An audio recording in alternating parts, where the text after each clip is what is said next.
You might think pirates spent most of their time swinging from ropes, shouting "Arr!" and hunting for buried treasure, but their biggest enemy wasn't rival crews or the Royal Navy. It was something way less glamorous. Fresh drinking water. Yeah, not exactly the stuff that makes for a swashbuckling legend. But try telling that to a pirate suffering from the absolute horror of drinking seawater. Let me tell you something pretty hilarious about life at sea in the 1700s. No matter how fancy your ship or how many gold doubloons you had, if you ran out of clean water, you were basically signing up for a slow-motion nightmare of dehydration, dysentery, and a seriously unhappy crew. Picture this. In the golden age of piracy, a typical ship might hold about 50 men on board. Each man needed roughly 1 gallon of fresh water a day just to survive. And that adds up fast. 50 gallons daily minimum. And don't forget all the cooking and cleaning. So for a month-long voyage, you better have around 1,500 gallons of potable water stored neatly in 63-gallon barrels. Sounds simple, right? Well, hold on to your hats, because storing fresh water on a rocking wooden ship wasn't just tough.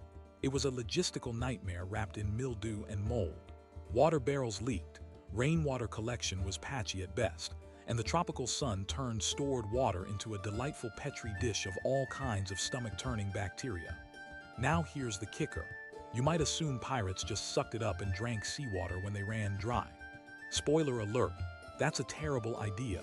Drinking seawater, the stuff with about 3.5% salt content, is like pouring salt directly into your bloodstream. It dehydrates you faster than a hangover ruins a good time. Pirates knew this from painful experience, because some of the early attempts to drink seawater ended in catastrophic failure. Think hallucinations, kidney damage, and death. Let's just say that a ship full of delirious, salt-poisoned pirates is what nightmares are made of, and probably not the fearsome band of marauders you imagine. So why didn't pirates just sail into ports more often to refill with fresh water? Because, well, a lot of the time they couldn't. Sometimes they were hiding from the Navy.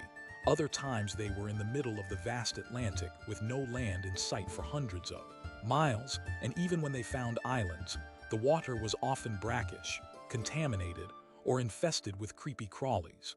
Remember, purifying water like we do today with chemical treatments or high-tech filters wasn't exactly in their toolbox. The idea of a portable water purifier was as fictional as a mermaid riding a sea turtle. Here's where it gets really interesting. Despite all these limitations, pirates developed some surprisingly clever hacks to turn their salty, dodgy seawater into something drinkable, or at least not deadly. They literally had to reinvent water treatment on board with limited tools and a whole lot of trial and error. And trust me, the process was anything but elegant. They accidentally stumbled onto methods that, scientifically, make perfect sense, even if they couldn't explain the chemistry behind it. Think of it like their version of a water treatment plant cut down to pirate scale, with barrels, sunlight, and a dash of desperation. One of the first problems they faced was the barrels themselves. Old, leaky barrels of water lying around on a ship don't just spill, they become a smorgasbord for bacteria. Pirates tried all sorts of fixes, including changing the wood, coating barrels with lime juice, and even lining them with pitch, a tar-like substance. But scrub me timbers, these attempts often went sideways. Lime juice sounded promising, but ended up making the water taste like a rotting lemon, which, believe it or not, was less offensive than some other failed solutions. One infamous failure involved daubing barrels inside with animal fat to seal leaks, which let in dirt, flies, and sometimes worse. Picture a crew already on edge having to gulp down water tasting like stale bacon grease mixed with sand. Bad idea. Really bad idea. Not only that, barrels played host to what they called the water crypt, a thriving ecosystem of microscopic nastiness. This is where the modern gross-out moment arrives. Pirates unknowingly invited all sorts of parasites and bacteria into their drinking water. Wiggling worm larvae, invisible nasties that make your stomach twist. No wonder scurvy and dysentery ran rampant. Cleaning barrels wasn't as simple as scrubbing with soap either. Fresh soap was scarce, and harsh chemicals were unknown. Most ships resorted to scrubbing with sand or ashes, effective, more like a half measure that had them crossing fingers and toes. When barrel storage was officially a no-go, pirates tried to get creative. A popular, though questionable method was to collect rainwater directly in spare sails or makeshift catchments during storms. This at least gave them fresh water that hadn't been sitting in barrels. But storms are, as you might expect, sporadic at best. And there's the problem. Collecting rainwater meant waiting, which pirates rarely had the luxury to do since they were either chasing prey or running from danger. Plus, sails weren't exactly waterproof materials designed for water collection. They were more like giant sponges, prone to contamination themselves. Then came the very pirate-like move of just being resourceful. Some crews started using distillation, though not quite in the way you might imagine. They would boil seawater and try to capture the steam, condensing it back into fresh water in makeshift setups. It was rudimentary. Imagine holding tin cups or pans near the roof of a cabin while steam traveled to cooler surfaces. It's basically what modern desalination does, but on a laughably small scale. The major downer. This method was ridiculously time-consuming, slow, and needed fuel supplies that weren't easy to come by on a pirate ship stretched thin for provisions. Here's a juicy historical tidbit you don't hear often. Captain Bartholomew Roberts, one of the most successful pirates in the early 1700s, reportedly ordered his crew to build a special distillation rig on board his ship, the Royal Fortune. It was basically a copper pot still jury-rigged above the galley stove. This setup could produce roughly 10 extra gallons of fresh water a day, a small amount compared to the 50 gallons the whole crew needed, but with a 70% survival improvement on long voyages. It was a game changer. Unfortunately, this rig was delicate and prone to leaks, fires, and explosions, often leading to panicked sailors dousing the whole thing with buckets of seawater. Talk about ruining your fearsome reputation by putting out your own fire. Another clever trick pirates adopted was burying barrels in sand or covering them in wet cloths to keep the water cool and slow the growth of bacteria in warmer climates. Think of it as the 17th century version of a refrigerator.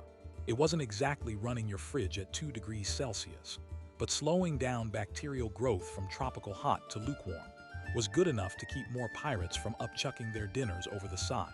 This method, oddly enough, also reduced the salty taste because the cooler temperature slightly decreased evaporation, stopping salt concentration from climbing. Not exactly high-tech, but given their constraints, it was a tiny win. Of course, not every attempt was about clever engineering. Pirates also experimented with additives to mask or preserve water, which sometimes backfired spectacularly. An expedition off the coast of the Caribbean in 1719 recorded a failed attempt to flavor water barrels with rum and citrus peels, hoping it would stave off spoilage and lift the crew's spirits. The idea sounded brilliant, until the citrus peels decomposed and foamed inside the barrels, turning the entire supply into a bubbly, slightly alcoholic acidic swamp. The crew nicknamed it Pirate Punch, but not in a good way. Unsurprisingly, rum-flavored water wasn't the morale booster they hoped, and a good quarter of the crew ended up with upset stomachs, leaving the punch mysteriously absent at the next raid. So far, the water problems pirates faced weren't just minor annoyances. They were alive, breathing, and downright hostile enemies sabotaging every journey. Without real technology, every solution was a bit of a band-aid, a hope, a toss of the dice in the sprawling ocean casino. The stakes were high. Running out of water meant not just discomfort but slow death, mutiny, and the end of any plans for treasure or glory. Up next, we'll dive into the real brilliance behind the pirates' fresh water breakthrough. The method so good it saved lives and helped pirates dominate the seas for decades. Spoiler: it involves sunlight, a dash of chemistry, and a bit of luck that would make even the saltiest sea dog grin. But for now, just imagine steaming seawater turning into fresh, drinkable magic, while pirates toasted their own survival with the world's oldest DIY desalination system. Keep that thought warm. It's coming up right after this. All right, now that we've seen pirates wrestling with leaky barrels, gross pirate punch, and rainy day sail sponges, here's where it gets really good. You remember Captain Bartholomew Roberts and his jury-rigged distillation rig. Turns out, pirates weren't just flailing randomly. They accidentally stumbled onto the basics of desalination. Yes, desalination. The same tech that today powers some of the world's most expensive water plants to turn seawater into pure, Drinking water started as a bunch of swashbuckling tinkering on wooden ships. The real genius, pirates basically invented the world's oldest solar still. Picture this: a shallow pan or barrel, seawater poured in, with a glass cover or some clear material above it trapping the hot sunlight. The sun heats the salt water, it evaporates, leaving the nasty salt behind, and condensation drips down the glass, collecting as fresh water. No sea worms, no swamp punch. It's basically Mother Nature doing all the hard work while pirates got to sip something closer to nectar of the gods. Pirates didn't know the science. We're talking the early 1700s here, no chemistry class. But their trial and error perfected a setup that was roughly 70 to 80% effective, meaning for every 10 gallons of seawater, they got 7 to 8 gallons of usable drinking water. Not bad when you're stuck in the middle of the Atlantic. And it was surprisingly quick too. In about 24 to 48 hours, a steady rig could supply a few gallons daily, enough to keep the crew from dying of thirst and mutiny on a 2-month voyage. Now, you might wonder how they knew to build these contraptions, since sunlight and evaporation aren't exactly obvious life-saving tools unless you're a scientist or a super practical pirate. Well, it actually started with a mistake aboard the Royal Fortune, from the very ship Bartholomew Roberts commanded. Legend has it, the crew noticed water left in their cooking pot, covered by broken glass from a smashed window, tasted way less salty than the seawater they'd been drinking. Pirates may have been experts at randomness, but sometimes randomness leads to serendipity. They refined the design, experimenting with pitch-lined pans and even glass panels salvaged from broken skylights. These makeshift solar stills were fragile, but when they worked, crew morale skyrocketed, and reports from the time mention fewer cases of the scorched throats or shriveled tongues. Pirates speak for dehydration. You can imagine the relief. Suddenly, there was hope beyond the barrel swamp or rainy day catches. Funny enough, the solar stills also had unintended side effects. Because the water came out so pure, literally distilled, it was almost too pure. Pirates reportedly experienced mild headaches and dizziness, because distilled water lacks minerals found naturally in drinking water.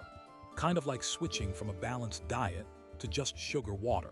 Ancient journals from the Caribbean mention Captain Edward Lowe grumbling over ghost water that made the crew's breath taste weird and caused strange cravings for salty snacks. Pirate nutrition was already a disaster zone, so this just added to the chaos. But game-changing or not, these rigs turned fresh water from a mythical treasure into something approachable at sea. But hold your horses, or should I say parrots. Solar stills weren't the single magic bullet. Pirates had one more ace up their sleeves: planting fresh water around the ship using live algae and aquatic plants that could naturally filter impurities. It sounds more like a science fair project than pirate survival, but floating gardens on rafts or in barrels shaped something closer to a living water filter. The algae consumed waste, releasing oxygen and absorbing harmful chemicals. It's basically a pirate version of a biofilter, a method modern aquariums and water treatment plants use today. Captain Henry Morgan's crew was famously fond of this method when sailing close to tropical islands, sometimes taking the time to harvest mangrove roots or aquatic moss. Though slow to work and requiring stable conditions, which pirates didn't usually have, it was a win against the parasite-infested swamp water resting in barrels. The catch: it was only practical when anchored near land and required constant maintenance to prevent the whole setup from smelling like a rotten seaweed pile. No wonder pirates preferred to abandon these projects during raids or storms. Now about that thirst-killing craving every pirate had: rum. Here's a sparkling bit of irony. While alcohol can dehydrate you, rum was considered safer than questionable water. Pirates diluted rum with fresh water whenever possible to kill off some bacteria and make the water last longer, kind of like a piratage hand sanitizer mix. It's about 25% proof rum on average, stronger than modern liquor but weaker than pure spirits. This mixture killed some pathogens but did little for parasites and didn't fix the fundamental salt problem. The real kicker: while rum helped morale and masked bad water taste, pirates developed rum ration rules so strict you'd think they were running a tightrope act. Too much rum and you're too drunk to fight or steer. Too little and you're miserable with possibly dysentery. You can probably guess how the naval officers looked down on these piratical water enhancements. Still, piracy was full of crafty improvisation, like the infamous lime juice ration. Pirates didn't just carry barrels of sour liquid for laughs. The citrus actually slowed scurvy, a disease that was decimating crews worldwide. It was almost too good to be true. Vitamin C fights anemia and gum disease, but also cleaned out barrels a little with its acidity, paradoxically lowering bacterial growth. You might say lime juice was a pirate's multi-tool, fighting disease and making barrels less of a biohazard zone. That said, the taste was disastrous, often described as kissing a sour dog, but the alternative was dying a slow, miserable death. Sailors often mixed this sour juice with their rancid water or rum to help chug it down faster. One heck of a cocktail if you asked me. Captain Woodes Rogers, sailing the Caribbean in 1709, was a fan of this practice, handing out lime rations on long voyages with documented improvements in crew effectiveness and morale. Piecing this all together, pirates created a kind of primitive but surprisingly sophisticated survival system. It wasn't perfect, far from it, but with distillation rigs, barrel innovations, aquatic biofilters, and citrus lena juice, a pirate crew could survive twice as long without touching land. And remember, life spent at sea wasn't measured in great adventures or buried treasure found, but in how many days the crew stayed hydrated enough not to keel over. Some historians credit pirates' water innovations for enabling longer raids and deeper voyages into the Caribbean and Atlantic, effectively changing the game against colonial navies. It's not the stuff of flashy sword fights, but keeping the crew hydrated was the quiet backbone of piracy's golden age. Here's something to chew on. Despite their desperation and endless trial and error, pirates never figured out the last piece of the puzzle: mineral replacement. Drinking distilled or filtered water stripped of natural minerals like magnesium or calcium eventually caused problems. Modern sailors have sports drinks, electrolyte tablets, and sophisticated water hygiene practices. Pirates had seawater salt, rum, and hope, which means that even after mastering getting fresh water, many pirates were technically sipping liquid that was just as dangerous, just less obviously horrific.